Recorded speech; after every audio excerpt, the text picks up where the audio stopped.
देखिए, मैंने संत रामपाल जी महाराज जी का सत्संग सुना, पर मैंने ये पहले ऐसे संत देखे जो प्रत्येक धर्म की निंदा कर रहे हैं। संत रामपाल जी महाराज जो है वो दूसरे संतों के ऊपर टीका टिप्पणी नहीं करते, परोपकार कर रहे हैं भगत समाज पर। सतनाम को डिफाइन करते हैं, और सतनाम में क्या डिफाइन करते हैं? सतनाम को ही सार नाम, उसी को सतलोक और उसी रही बात हठ योग की, तो जो हठ योग का विधान है यानी मेडिटेशन करने का विधान है, ये तो हमारे शास्त्रों में मना किया हुआ है। हमारी जो गीता है उसके अध्याय नंबर 3 के श्लोक नंबर 6, 7, 8 में जो है वो तप कर शहरों में और कस्बों में इनकी ब्रांचेस खुली हुई हैं और करोड़ों अनुयायी इनके जुड़े हुए हैं। और क्या उनको किसी को ज्ञान नहीं और सिर्फ रामपाल जी को ही ज्ञान है? ये बात गले नहीं तो जी, ये इनका मानना है कि उन्होंने कई संतों के सत्संग सुने हैं और सभी संत बोलते हैं कि परमात्मा निराकार है, जबकि हर नैनो की हर महल में प्यारा है। तो उसमें भी क्या है कि क्लास में जाकर के मैं थोड़े 2 पंक्तियां बताऊंगा आपको। दोस्तों, क्या हुआ जब राधा स्वामी पंथ के कुछ लोग संत रामपाल जी महाराज का सत्संग सुनने पहुंच गए और संत रामपाल जी महाराज के सत्संग को सुनकर उनके ज्ञान को गलत बताने लगे और फिर संत रामपाल जी महाराज के शिष्यों से ज्ञान चर्चा करने लगे। दोनों ही पक्ष के लोग अपने अपने गुरु के ज्ञान को सही होने का दावा करने लगे। किसी ने शास्त्रों का हवाला दिया तो किसी ने अपने गुरु के बताए हुए ज्ञान का। आखिर इनमें से कौन सही सिद्ध कर पाएगा अपने गुरु के ज्ञान को? आइए देखते हैं इस वीडियो में। आज हम पहुंचे हैं संत रामपाल जी महाराज जी के सत्संग में। यहाँ जब हम पहुंचे तो हमें कुछ ऐसे श्रद्धालु मिले जो सत्संग में पहली बार आए हुए थे। इनसे बातचीत करके हमें लगा कि इनके कुछ ऐसे आध्यात्मिक प्रश्न हैं जिनका उत्तर जानना न इनके लिए जरूरी है बल्कि हम सब के लिए जरूरी है। तो चलिए बिना समय जाया करते हुए इनसे बातचीत करते हैं। नमस्कार सर। सर, जैसा कि आपसे बात करके हमें पता चला कि विभिन्न प्रकार के प्रश्न आपके दिमाग में है, तो उन प्रश्नों के ऊपर हम चर्चा करेंगे। उससे पहले आप हमारे दर्शकों को बता दें कि आपका सत्संग में आने का मुख्य उद्देश्य क्या था। देखिए, हमने सुना है, सभी संत यही बताते हैं कि मनुष्य जीवन जो है वो बहुत ही अनमोल है। ये भक्ति करने के लिए और भक्ति करके मोक्ष प्राप्ति करने के लिए मिला हुआ है। और मोक्ष प्राप्ति में सबसे प्रथम कड़ी जो होती है वो सतगुरु होते हैं। तो जहाँ भी जिन भी संतों का सत्संग होता है तो हम जरूर जाते हैं उसे सुनने के लिए। मेरे साथी के द्वारा मेरे को पता चला कि यहाँ भी एक संत का सत्संग हो रहा है, तो हम उनके कहने पर यहाँ सत्संग सुनने के लिए आ गए। जी, तो संत रामपाल जी महाराज जी का सत्संग आपको कैसा लगा, क्या बताना चाहेंगे आप? देखिए, मैंने संत रामपाल जी महाराज जी का सत्संग सुना, पर मैंने ये पहले ऐसे संत देखे जो प्रत्येक धर्म की निंदा कर रहे हैं और प्रत्येक संतों के ऊपर टीका टिप्पणी कर रहे हैं, उनके ज्ञान को गलत बता रहे हैं। और आज ये सत्संग में बता रहे थे कि राधा स्वामी पंथ जो है ये तो बिल्कुल झूठा है, इनके गुरु जो है इनको तो ज्ञान ही नहीं है। अरे 150 पौने 200 साल हो गया इस पंथ को चले हुए, और ये बोलते हैं, संत रामपाल जी बोलते हैं कि इनको तो ज्ञान ही नहीं है। तो ये बात मेरे को इनकी अच्छी नहीं लगी। जी, तो बहुत महत्वपूर्ण और बहुत बड़ा प्रश्न इन्होंने खड़ा किया है कि संत रामपाल जी महाराज जो है वो टीका टिप्पणी करते हैं अन्य संतों के ऊपर। तो यहाँ संत रामपाल जी महाराज जी के अनुयायी भी हैं। चलिए इन्हीं से उत्तर जानने की कोशिश करते हैं। नमस्कार जी। नमस्कार सर। जी, बताइए हमारे दर्शकों को क्या कहना चाहेंगे। नहीं सर, देखिए संत रामपाल जी महाराज जो हैं वो दूसरे संतों के ऊपर टीका टिप्पणी नहीं करते, बल्कि उनके ज्ञान को हमारे सदग्रंथों यानी वेद और गीता और जिन महापुरुषों का मोक्ष हुआ है उनकी वाणी से कंपैरिजन करते हैं, ताकि भक्त समाज को ये पता चल सके कि कौन सा संत जो है वो शास्त्रों के अनुसार यानी सही ज्ञान दे रहा है और कौन सा संत जो है वो शास्त्रों के विरुद्ध यानी गलत ज्ञान दे रहा है। क्योंकि सर देखिए, आज पृथ्वी पर हजारों संत हैं और किसी भी संत का ज्ञान जो है एक दूसरे के साथ मैच नहीं करता। तो भगत समाज कैसे पता करे कि कौन सही कह रहा है और कौन गलत कह रहा है? तो इस लिहाजे से संत रामपाल जी महाराज तो परोपकार कर रहे हैं भगत समाज पर, उनका काम आसान कर रहे हैं। और ऐसे ही संत रामपाल जी महाराज ने राधा स्वामी पंथ के ऊपर कोई टीका टिप्पणी नहीं की है, बल्कि उनकी जो पंथ में प्रचलित पुस्तकें हैं उनको केवल हमारे सदग्रंथों से कंपैरिजन मात्र किया है। और ये बात उन्होंने अपने सत्संगों से स्पष्ट कर दी है कि राधा स्वामी पंथ में जो ज्ञान प्रचार किया जा रहा है वो टोटल हमारे शास्त्रों के विरुद्ध है। वो ना तो वेद और गीता से मैच होता है और ना ही उन संतों की वाणी से मैच होता है जिनका मोक्ष हुआ। जी, तो क्या आप संतुष्ट हैं प्रश्न से? अरे नहीं भैया, नहीं, ये भाई साहब गलत बात बोल रहे हैं। और मैंने भी राधा स्वामी सत्संग देखे हुए हैं और अनेक बार देखे हुए हैं, जिसमें कबीर साहिब जी की और नानक साहिब जी की वाणियों के आधार पर सत्पुरुष और सचखंड की जानकारी दी जाती है। साथ में सतपुरुष कैसे प्राप्त होंगे उसकी जानकारी दी जाती है। और साथ में राधा स्वामी पंथ के पूरे विश्व में, पूरे हिंदुस्तान में अनेक शहरों में और कस्बों में इनकी ब्रांचेस खुली हुई हैं और करोड़ों अनुयायी इनके जुड़े हुए हैं। और क्या उनको किसी को ज्ञान नहीं है और सिर्फ रामपाल जी को ही ज्ञान है, ये बात गले नहीं उतरती।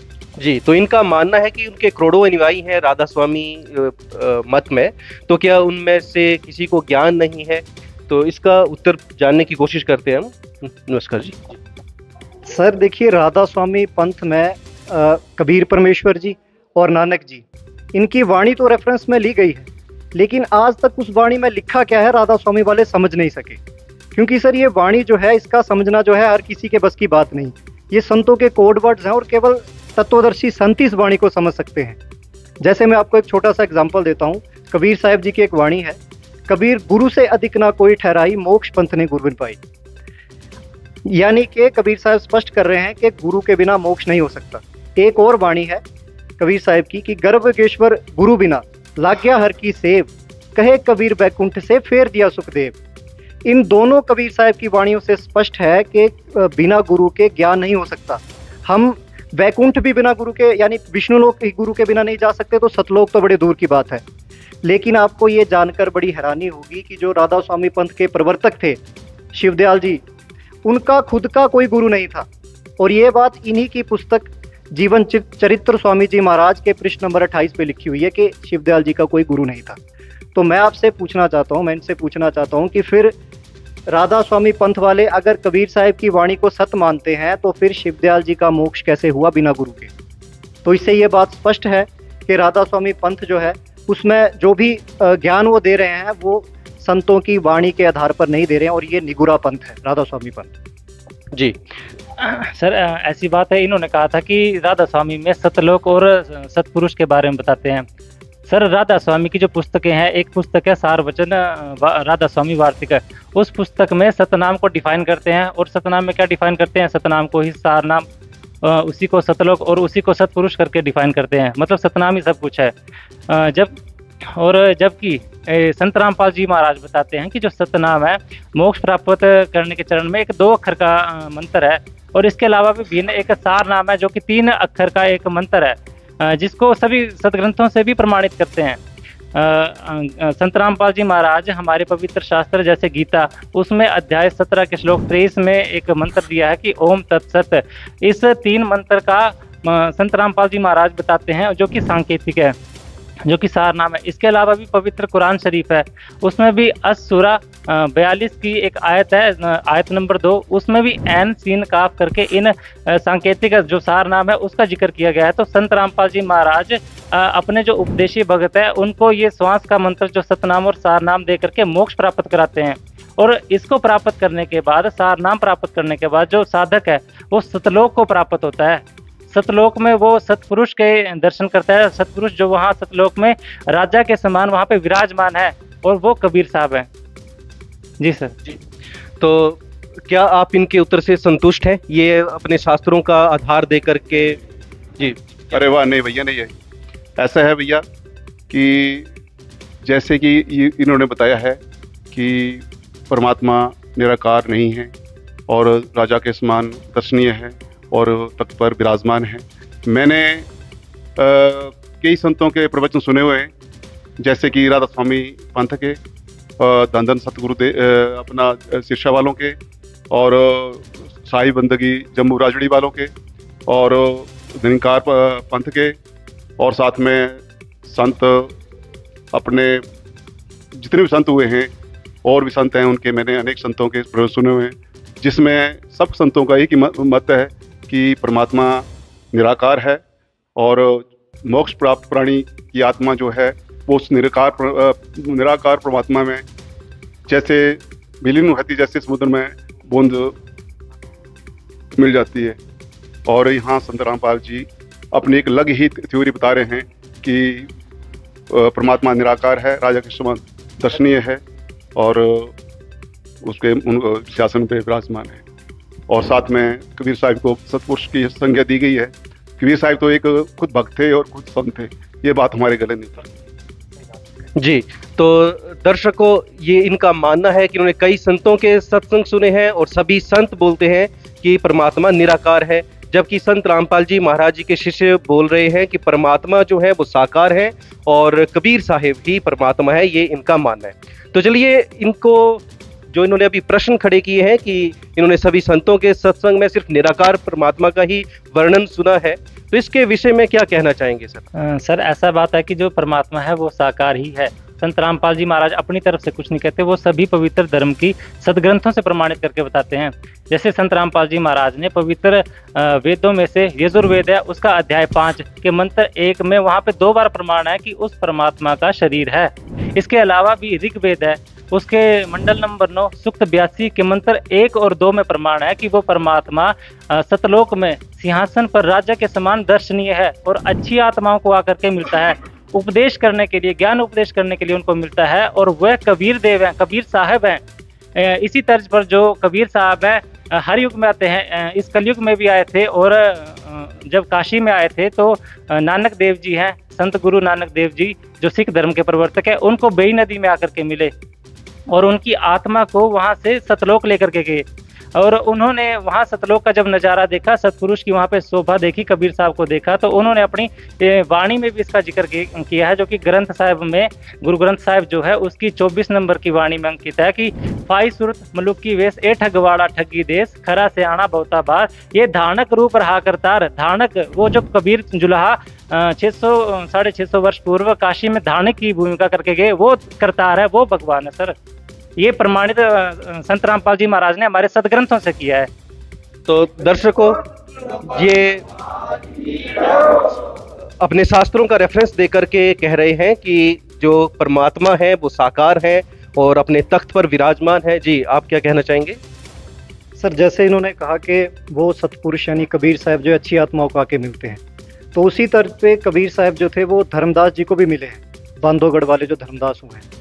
और जब धर्मदास जी को वो सचखंड लेकर गए तो धर्मदास जी ने जो नज़ारा वहाँ सचखंड में देखा, उसका सारा वर्णन कबीर सागर में उन्होंने किया है।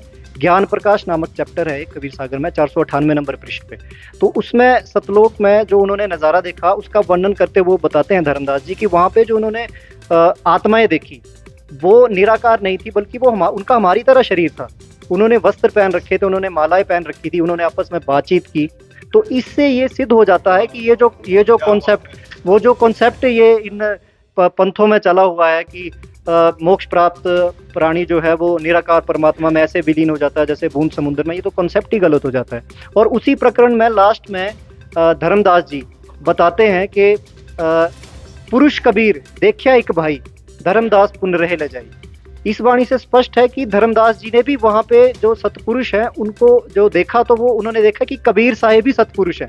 तो इस पूरी वाणी से ये सिद्ध हो जाता है कि परमात्मा जो है वो साकार है और मोक्ष प्राप्त प्राणी भी साकार हैं जो सत्सखंड में रहते हैं, और सतपुरुष जो है वो कबीर साहिब ही हैं। जी, तो दर्शकों, संत रामपाल जी महाराज जी के अनुयायी जो है ये पूरे अपने शास्त्रों का रेफरेंस दे रहे हैं, पूरे संदर्भ दे करके बता रहे हैं कि कहाँ, कौन से ग्रंथ में, कौन सी किताब में क्या लिखा हुआ है। जी, अब कोई कुछ कहना चाहते हैं? जी, आप कुछ बोलना चाहिए? सर, मैं आपको बताना चाहता हूँ, आपको सुनकर हैरानगी होगी कि राधा स्वामी पंथ में तो कबीर साहब उस सतपुरुष को ये भिन्न भिन्न बताते हैं, और अपनी पुस्तकों में ये प्रमाण भी देते हैं, लिखते भी हैं कि एक रानी इंदुमती हुई, उनका मोक्ष हुआ है। तो वो जब सचखंड गए तो वहाँ पे जाकर उन्होंने सतपुरुष को देखा, कबीर साहब से बातचीत की, तो सतपुरुष और कबीर साहब एक ही थे क्योंकि उनसे बात की। तो ये तो जो कह रहे हैं कि परमात्मा निराकार है, तो सारा पंथ वाले भी ऐसे ही कहते हैं कि सतपुरुष और परमात्मा निराकार है। पर जब इंदुमती वहाँ पे गई तो उसको साकार रूप में देखा, तो परमात्मा साकार ही हुए, सतपुरुष साकार ही हुए। जी, तो संत रामपाल जी महाराज जी के अनुयायियों ने तो विभिन्न संदर्भ दे करके साबित कर दिया कि परमात्मा साकार है। क्या आप इनके उत्तरों से संतुष्ट हैं? ये कुछ कहना चाहिए? देखिए, वाह भाई वाह, ये रामपाल जी के शिष्य तो ज्ञान तो बहुत दे रहे हैं, ज्ञान से बात नहीं बनती है। उसका समाधान भी होना चाहिए। हमने राधा स्वामी पंथ में जाते हैं तो सत्संग में सुना हुआ है कि उनके गुरुजी है वो 5 नाम का मंत्र का जाप देते हैं और मेडिटेशन करवाते हैं। तो हमें शास्त्रों को पढ़ने की जरूरत ही क्या है कि इस शास्त्र में ये लिखा, उस शास्त्र में वो लिखा है। हमें शास्त्रों को पढ़ने की जरूरत ही क्या है? जो गुरुजी भक्ति बताएंगे उसके अनुसार जो हम भक्ति करेंगे और अपने सचखंड को जाएंगे। हमें शास्त्रों को पढ़ने की जरूरत ही क्या है? दर्शकों, इनका मानना है कि हमें कोई ग्रंथ पढ़ने की जरूरत नहीं है, जो हमारे गुरु मार्गदर्शन कर देंगे उसके आधार पर हमें मोक्ष मिल जाएगा। तो समाधान की ये बात पूछ रहे हैं कि समाधान क्या बता रहे हैं, तो संत रामपाल जी महाराज जी के यहाँ शिष्यनी से पूछते हैं कि समाधान क्या होगा। सर, जिनको सतपुरुष और सचखंड के बारे में डिफरेंस नहीं पता, उनके पास समाधान कैसा होगा, आप इसी बात से अंदाजा लगा सकते हैं। एक पुस्तक है, तुलसीदास हाथरस वाले एक संत हुए हैं जिनकी एक पुस्तक है घट रामायण, और राधा स्वामी पंथ में की पुस्तकों में ये लिखा है कि स्वामी जी महाराज जो इनके प्रवर्तक थे शिवदयाल जी, अपने शुरुआती दिनों में उन्होंने तुलसीदास हाथरस वाले की काफ़ी संगति करी हुई थी। तो इनकी पुस्तक घट रामायण में लिखा है कि 5 नाम काल के जानो, तब दानी मन शंका आनो। ये वाणी स्पष्ट करती है कि जो 5 नाम राधा स्वामी पंथ में दे रहे हैं ये तो सिर्फ काल तक के हैं, इनसे मोक्ष नहीं हो सकता। मोक्ष तो 2 अक्षर के सतनाम से होगा, जिसके बारे में गुरु नानक देव जी अपनी वाणी में कहते हैं कि जे तू पढ़िया पंडित बिन 2 अक्षर 2 नामा, प्रणवत नानक इक लंघावे जेकर सच समावा। और आपको जानकर हैरानी होगी कि इस वाणी को राधा स्वामी पंथ वाले भी अपनी पुस्तक संत मत प्रकाश भाग 4 में ले रहे हैं, लेकिन इस वाणी को समझ में इनके नहीं आई, जिस वजह से ये अभी भी 5 मंत्रों का जो है वो जाप दे रहे हैं। और अब रही बात हठ योग की, तो जो हठ योग का विधान है यानी मेडिटेशन करने का विधान है, ये तो हमारे शास्त्रों में मना किया हुआ है। हमारी जो गीता है उसके अध्याय नंबर 3 के श्लोक नंबर 6, 7, 8 में जो है वो तप करने वाले को यानी हठ योग करने वाले को मूर्ख कहा है। ऐसे ही गीता जी के 17वें अध्याय के 5वें, 6, 7वें श्लोक में भी जो है तपस्या करने के विधान को गलत बताया हुआ है। तो मैं अंत में यही कहना चाहूँगा कि ये जो 5 नाम की विधि है और ये मेडिटेशन करने की जो विधि राधा स्वामी पंथ में प्रचलित है, उनका कोई भी हमारे सदग्रंथों में प्रमाण नहीं। तो दर्शकों, संत रामपाल जी महाराज जी के अनुयायी से बात करके हमें पूरे संदर्भ इन्होंने दिए कि जो समाधान की बात इन्होंने कही कि हमें सदग्रंथों को पढ़ने की जरूरत नहीं है, तो उन्हीं सदग्रंथों के आधार पर बोल रहे हैं कि संत रामपाल जी महाराज उन्हीं का रेफरेंस दे करके हमें सदभक्ति बता रहे हैं और मोक्ष का रास्ता बता रहे हैं। जी, क्या बोलना चाहेंगे आप? कि मैं आपको बताना चाहूँगा सर कि राधा स्वामी पंथ में तो ये बताते हैं कि जो साधक है राधा स्वामी पंथ में जो साधना करता है उसके जो पाप कर्म है वो करते नहीं, चाहे वो उनकी टांग टूटे, चाहे उनका हाथ कटे, चाहे वो उनको पैरालाइज हो जाए, कुछ भी हो जाए, वो उसका कोई समाधान नहीं हो सकता है और ये कुछ चेंज नहीं हो सकता है। जी, आप इतने विश्वास के साथ कैसे बोल सकते हैं कि राधा स्वामी पंथ में जो अनुयायी हैं उनके कोई पाप नहीं कटते? इतने विश्वास के साथ आप कैसे कह सकते? देखिए, मैं राधा स्वामी में +18 रहा हूँ, वर्ष तक की वहाँ पे मैंने काटे हैं और काट करके जो मेरे को वहाँ से मिला है या मेरे को प्राप्त हुआ है मैं उसके बारे में। तो 18 वर्ष का समय अपने आप में काफ़ी लंबा अरसा होता है जो आपने राधा स्वामी पंथ में भक्ति विधि उनकी फॉलो करी।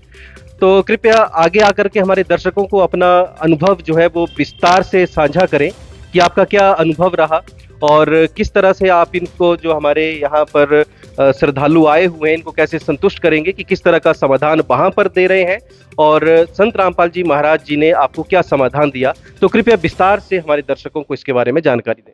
ठीक है जी, मैं बिल्कुल बताऊंगा इसके बारे में, संक्षिप्त में बताऊंगा आपको कि जिस समय मैं राधा स्वामी पंथ में गया था और मेरे को जब वहाँ से दीक्षा मिली, जो उसका दीक्षा का जो उन्होंने बताया कि इस तरीके से इस ढंग से इसको करना है और इस चीज़ के मेडिटेशन या इसका सिमरन करना है, तो मैंने उसको जब सिमरन चालू किया तो मेरे को परिणाम ये मिला कि दिन मैं वहाँ पे मुझे को प्राप्ति तो हुई, तो मैं बड़ा खुश हुआ।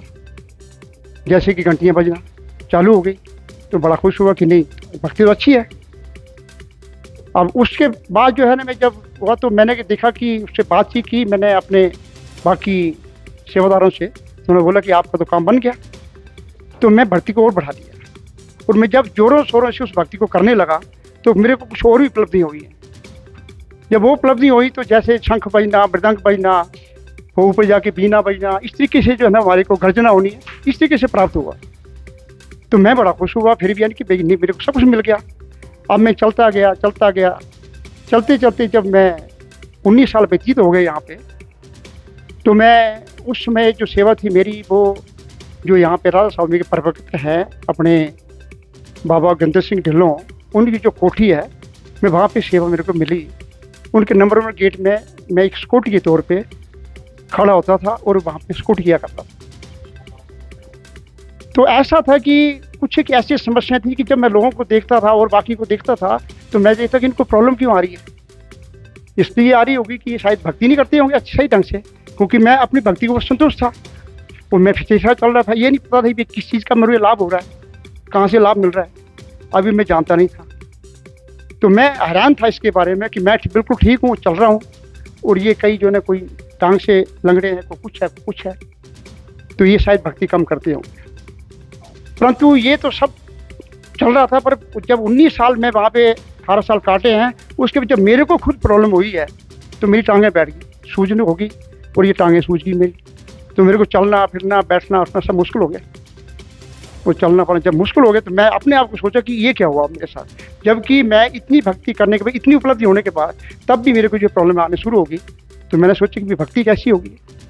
तो इन्हीं के एक शब्द है, तो उस शब्द में जैसे कबीर साहब का शब्द है, सॉरी, तो मैं बताऊंगा कि उनका एक शब्द है कि जो सतगुरु मुझे पूरा पावे, आंख न मूंदे कान न नोडे न अंध जिंगा सुनाते, वो सतगुरु मुझे पूरा पावे। तो मेरे को वो ये एकदम धक्का ऐसा लगा। तो ये शब्द जो इसमें आया है, तो ये शब्द कहाँ से आया, तो वो पूरा सतगुरु कौन होगा जो को मेरे को जो है इन चीज़ों से छुड़ा सकेगा। तो उसके बाद जो है एक और शब्द है कि जब मैंने एक और है कर नैनो दिहार महल में प्यारा है, जो 106 नंबर पेज है, वो है एक व्यास में जब नाम लेते हैं उसके बाद वो किताब मिलती है, संतों की बात, 5वां शब्द है। उस शब्द में दिया कर नैनो दिहार महल में प्यारा है। तो उसमें भी क्या है कि क्लास में जाकर के मैं थोड़े 2 पंक्तियां बताऊंगा आपको। उसमें दिया हुआ कि झूठी आदि माया कीनी चतुराई झूठी बाजी पिंड दिखा।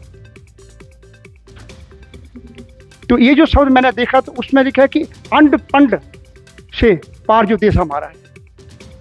तो फिर ये मेरे को समझाई कि ये तो फिर ये जो भक्ति में कर रहा हूँ, जो मेरे को उपलब्ध नहीं आई, ये तो फिर ये 10वें द्वार के बीच में रही है, अंडपिंड में रही है। तो अंडपिंड की प्राप्ति हुई मुझे, इससे बाहर तो मैं जा नहीं सका।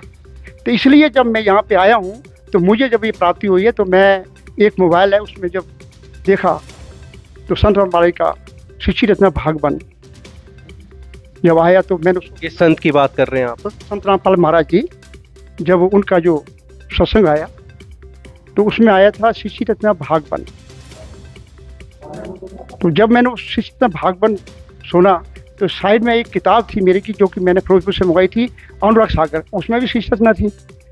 तो इसमें तो शिक्षी रत्ना मिली, पर बाबा गंदर सिंह से जब सवाल किए जाते थे, जो बच्चे सवाल करते थे, बड़े सवाल करते थे कि बाबा जी सतगुरु हमें बताइए कि शिष्य रत्ना का देता कौन है।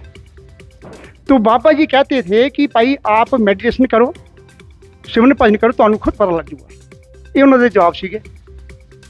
तो इतने जब मैंने कि कंपैरिजन किया, तो फिर ये सानू इतना मिला कि जब मैं मेडिटेशन तो मैं किया नहीं, क्योंकि मैं अभी तक संत रामपाल से नाम तो दीक्षा ली थी, पर मैं सिर्फ ओनली सत्संग सुनने के बावजूद, सिर्फ सत्संग सुना है और किताब पढ़ी है, मुझे अपनी जो है ना वो टांगों की दर्द है वो ठीक होने चालू हो गई, और मैं 2 हफ्ते में बिल्कुल तंदुरुस्त हो गया। मैं आपके आगे आज मुझे 4.5 साल हो गए नाम लेकर के अब भक्ति करते हुए, संत रामपाल महाराज की, सतपुरुष की भक्ति कर रहा हूँ मैं, और मैं संतुष्ट हूँ। जी, अब क्या कहना चाहेंगे सर आप? हाँ जी, बिल्कुल बिल्कुल।